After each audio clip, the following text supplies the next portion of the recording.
Alright guys, welcome back to a hopefully a short-ish video dealing with in particular the rules amendments I made most recently for this Commands and Colors game um, regarding the Berezina battle that I just ran through. But in general, my proclivity to do so across the board with rules systems, I don't know why I'm like this. I've always been, as far as I can remember.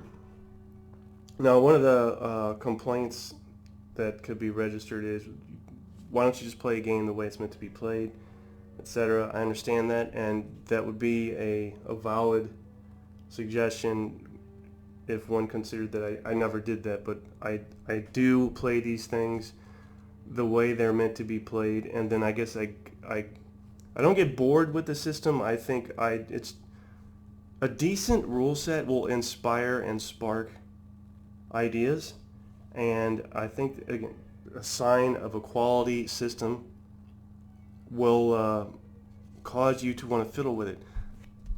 Maybe it's different for other people. For me, that's the case. If it's a piece of crap system, I don't want to mess with it to begin with. I'm done with it. But if it's something that again tickles my fancy, as it were, I feel inclined to mess with it. Again, not because it is flawed, but I'm inspired by what I'm learning. So, having played the Commands and Colors system now for years off and on, and multiple games, playing it the way it's meant to be played, I can appreciate the system for what it is and for what it's not. And considering what it's not, that is, in all fairness, a way to approach any system such that you don't have unfair expectations, and that is not the case here. So with this system, a quick glance at complaints that could be registered, or maybe I shouldn't call them complaints, criticisms. I guess you could say that the on-map or on-board leaders leave a bit to be desired as far as their role and function within this game. And typically a game deals with leaders, at least Napoleonically speaking. The leaders have a command radius or range, and that range is usually synonymous with the quality of a leader. So obviously the higher the quality of the leader, the greater the range of influence he will have and be able to affect the troops around him, and vice versa. The lesser the quality of the leader, the less range he has, and that will include the ability to send and or change orders, to activate units, to rally units, how many units can be activated, how many units can be rallied, etc., etc. A lot of that stuff is standard in many Napoleonic game systems. A lot of that stuff is missing here, and I don't think that it went unnoticed. It was something that was purposely left out such that this system could remain what the designer had in mind from the very beginning, which was something that would play rather fast and would be streamlined. And I think that approach was effectively achieved with the cards. So what lacks, or what is perceived to be a lack regarding the leaders in this game, is made up for, and this is intentional, with these cards. These are your leaders. This is your command and control. It's abstracted, and I don't know that everybody appreciates that. I guess those that don't play it, and anybody else that doesn't just probably doesn't care. They just want to play the game. But for me, I can appreciate the way that this was done, although it may not be my first choice as far as dealing with leaders. That said, you have to be careful and do have a rules variation dealing with this that allows leaders a greater role, but as expected, it bogs the thing down, not significantly, but enough that it interrupts the streamlined effect of the game, and it's noticeable. So then you ask yourself, is it really needed? Well, no, it's not. But then again, none of this is needed. It's all superfluous. You could just play the game as it is, but I have that problem in my brain that disallows me from doing so. Hence this video, etc. So this time around, this time being the Berezina video forward, at least through the entirety of the Berezina battle, I've left the leaders alone, essentially, and let the system deal with it as it typically would. Now, there's a caveat to that, of course, because this go around I'm not using the cards. And here comes the probably greatest change that I've made to this game for this go around. And that is, of course, as I just said, the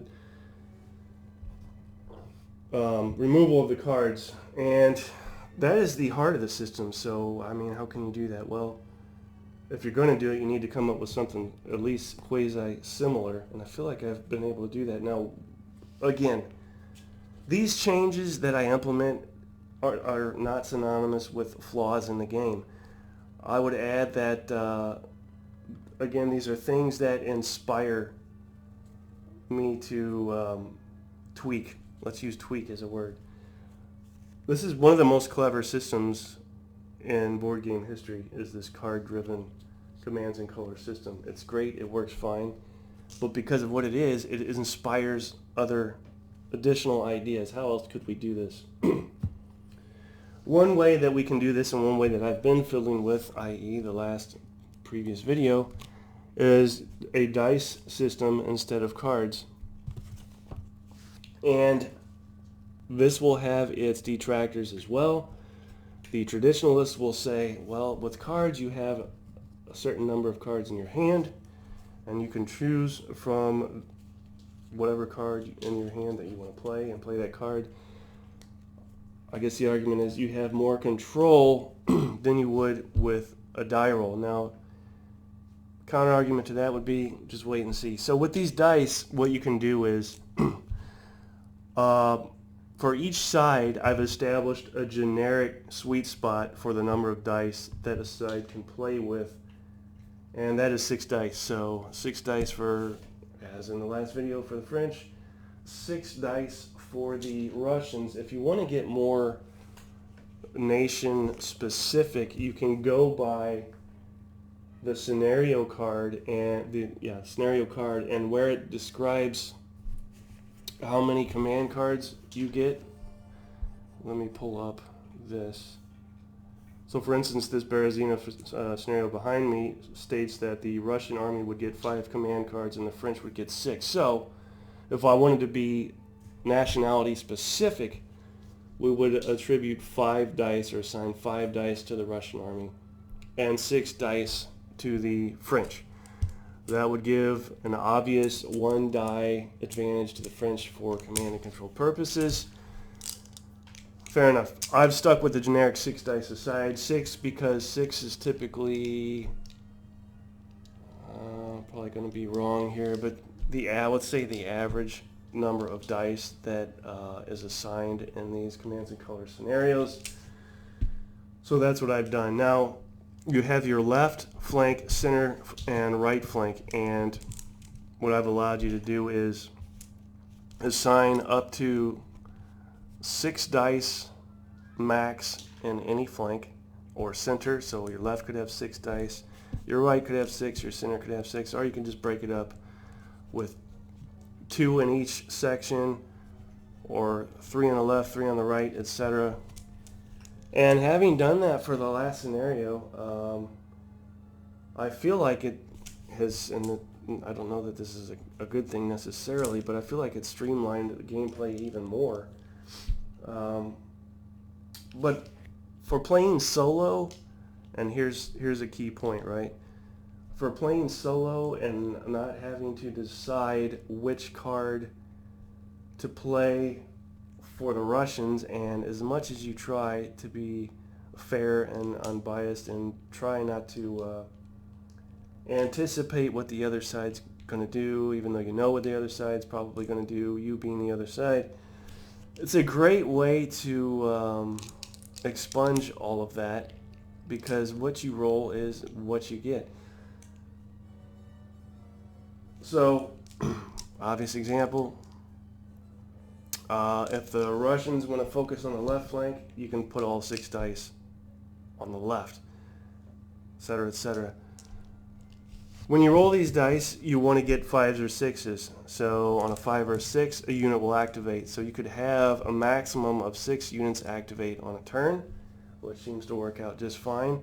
And if you don't roll any, you get a minimum allotment of 1 activation. So you could roll all fails, but you still get an activation. Now, a little bit of a gray area here is if you rolled for the left and the center and still have, say, 1 die left and failed, and still have 1 die left to roll for the right and fail that, which section gets the 1 die minimum? Well, I guess that could be up to the player's choice. There's different ways to approach that. The way I've done it is just allow it to be just by choice. So again, you can assign dice to any section, and if you get all fail, 5s or 6s are activations. If you get all fails, you still allowed 1 minimum activation. And same with the cards. If you form square, you're going to deduct 1 die from your dice pool while that unit is in square. If you have enough units in square that only 2 dice are left, that is the maximum amount of units that can form square. That's how it goes. And this is based on the rules themselves, so it's nothing that I'm making up willy-nilly.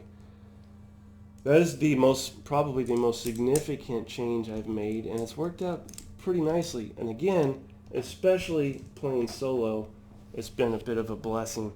The other thing that is most noticeably lacking with this system is it's so cut and dry. You're either hitting or missing. Now, there are retreats, flags if you will, and I feel like maybe the flags would, again, not to overuse a word, but in an abstract way, suffice for what would typically be shaken, disordered, wavering, whatever word you want to use for that, because none of that's in the game. You have retreats, but that's it. Retreats can be ignored. Anyway, it still feels too cut and dry for me with these, you're basically hit or you're not hit. There's no real in between. So, being accustomed to that and needing that in my life, I've simply made it where if you get 1 or more hits, now a hit in this case is a hit, not a flag. So if you're firing at infantry and you get infantry rolls, those are hits. If you're in melee and if you're fighting infantry and you get infantry rolls or sabers, that's a hit. You roll flags, those are not hits. So if you get 1 or more hits in an attack, you accrue as the defender 1 disorder marker, whatever you want to call it. 1 shaken marker, 1, why can I not remember this? 1 demoralized marker, which is what I've been calling them in this thing. Those are cumulative, so once you assign 1 marker, that stays until you get another one because you've taken 1 or more hits again. Now, once your disorder markers or demoralization markers are equal to the unit's strength, the unit shatters and you'll add whatever you want to use for a shattered marker.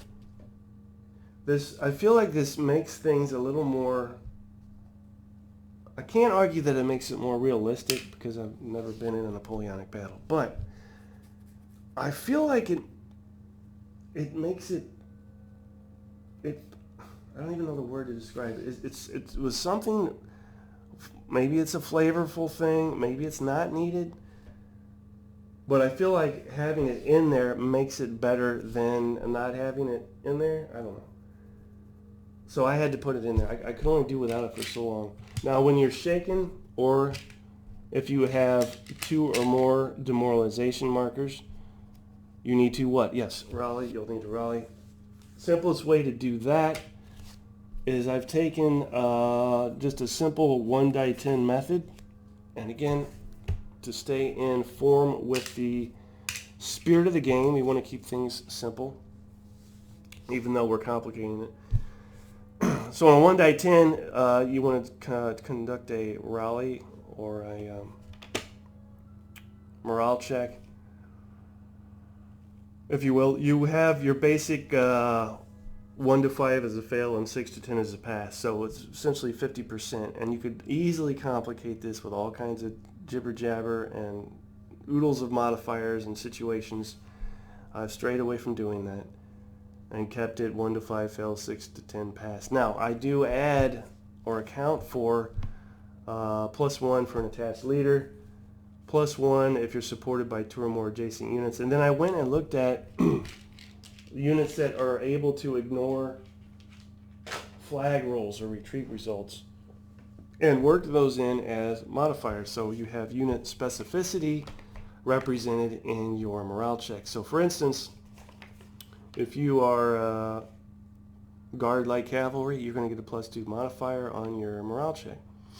If you're militia, and this is the only negative in the unit specificity, you're going to subtract 1 from your morale check because you suck. And I've got modifiers accordingly for 1, 2, 3, 4, 5, 6, 7, 8, 9, 10, 11, 12, about 13 units. And again, that is taken from the stat sheet, which if you can ignore a flag, however many flags you can ignore, it's either 1 or 2, becomes your +1 or +2 modifier. If you don't know if you can't ignore any flags, you simply don't have a modifier. So that's how I derived this morale check system from the game and kept it simple and still somewhat coherent with the system. So there's that as well. Other things that can be messed with, that I have messed with, that I didn't work into this go around, are different ways to do combat, so to achieve hits. And there's a D10 system that I've messed with that again conforms to the same morale check thing with a base hit number of 1 to 5 and then just pile on modifiers and situations. That started giving me a headache, so I left it out and just gave up on it. The other thing that I do is, as already mentioned, I can't stand the dice and the stickers. I can't stand the stickers for any of this stuff in this game, so I don't use it. And the stickers that go on the dice especially suck. I can't use them. So the way I do that is I use normal 6-sided dice. 1 and 2 is infantry, 3 is cavalry, 4 is artillery, 5 is sabers, and 6 is your flag. So that's how we work that. And that works out just fine as well.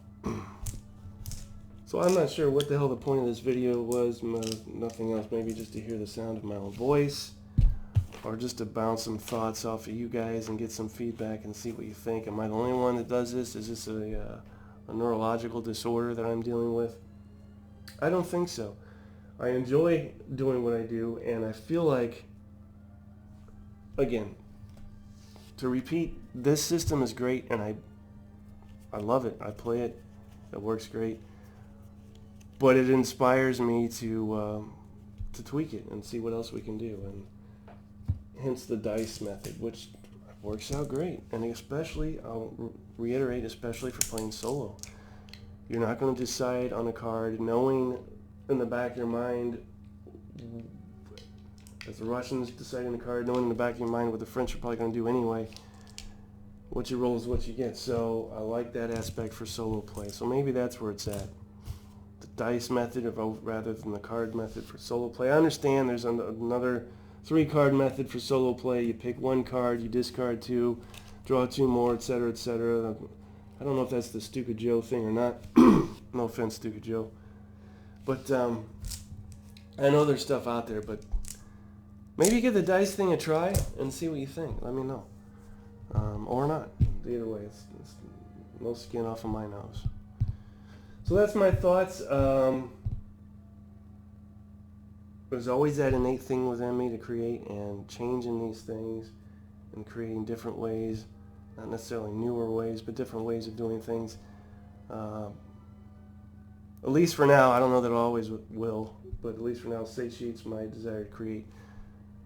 I should probably wipe all this off the table and start painting or building sculptures or something. I don't know. I've always wondered if this wargaming thing was just a facade that is hiding something else that I'm supposed to be doing creative-wise. I guess I'll do something different when this stops feeling creative. I don't know. So there's the underlying problem. I have to, I can't just play a game, I have to feel like there's some sort of creativity aspect in the game. So that can range from creating your own scenarios, situations, setting the thing up feels like a creative process for me. Well, a couple videos back, this took an hour to break down the last thing and then set this up, and I don't know why. Maybe I shouldn't. But I felt like I was creating something, and maybe I was, maybe I wasn't. And then, of course, the stuff that I've added and changed to the system, another way of creating. So, and I'm thinking about this stuff, probably less than I did, but I still do it quite a bit. I can get off on tangents and sometimes lose sleep over it because my mind is thinking about different ways of doing things, and then, well, if I do that, then I have to consider this. And then I almost make it to sleep, and I realize, oh, I changed this thing, so now I got to address this other thing, because it's like, again, a chain reaction. It can become messy, but it's a living. All right, guys, I think I've droned on enough. You get my point. Or you don't. Maybe I don't even know what the point of this video was. Oh, yeah, the point of this video was to share with you a couple of simple methods to try for the commands and color system, and let me know if you guys suffer from anything similar to what I suffer from, if you guys make changes or anything, what are those, or what games do you tend to fiddle with, and etc., etc. So share your thoughts, let me know. We can bounce ideas off of each other. That's it, that's all I got.